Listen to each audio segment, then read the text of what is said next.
Leverage is a show on TNT. It's the story of a group of high-tech thieves who are now working as modern-day Robin Hoods. The idea here is you push in, we go on the other side, we push towards the screen, we end on their face, ha, ha, ha, ha, ha, we got them. Dean brings a feature filmmaking approach to a long-form series. So he shoots these shows as if they're mini movies.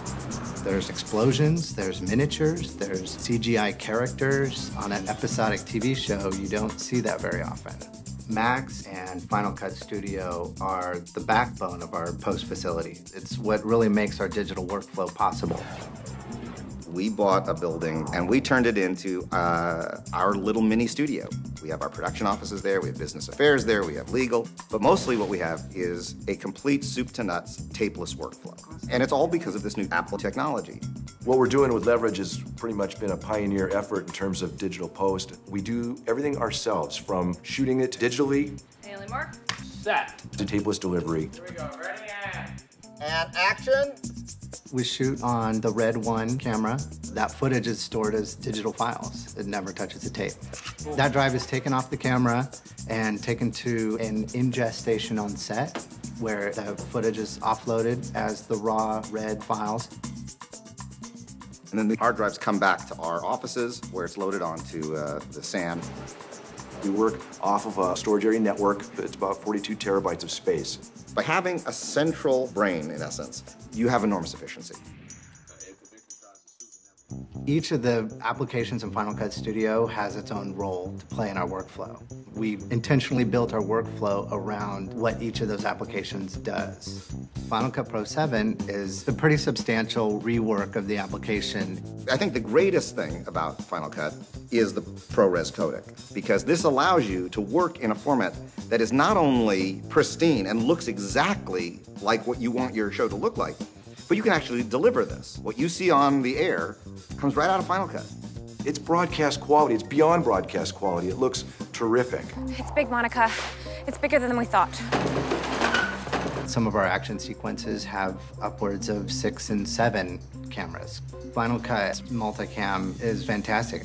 You can have all your cameras playing simultaneously, so you can actually watch it in real time as though you were cutting a sporting event. When we're choosing takes, I don't have to watch each take one at a time. I can literally go, oh, that angle's better. Use that angle for this shot, or use that angle for this shot. It's a fabulous tool.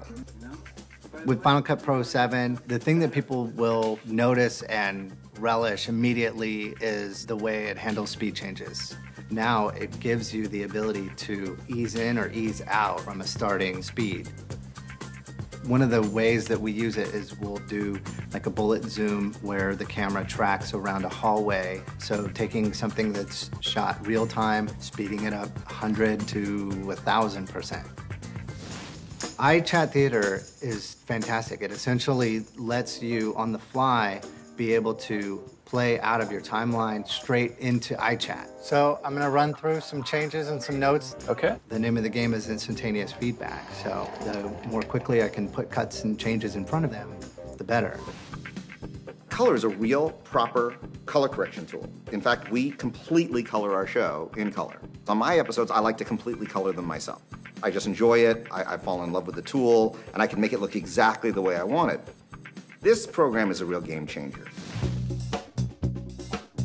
Final Cut Studio allows us the flexibility to be able to do what we do. We couldn't have done it without Final Cut, to be honest with you, because it just operates as like an open system and allows all these things to come together. Action. We've got this in a building in Hollywood that we've built out, and it's great. But you could have all of this in your living room. You could have all of this in the garage. The technology doesn't need the giant infrastructure anymore. And that's what we're gonna see now. We're gonna see taking digital technology and not just playing with it because it's digital, but using it to do things that we couldn't do on film before and to change the way we think about and approach filmmaking. And cut. Good, moving on.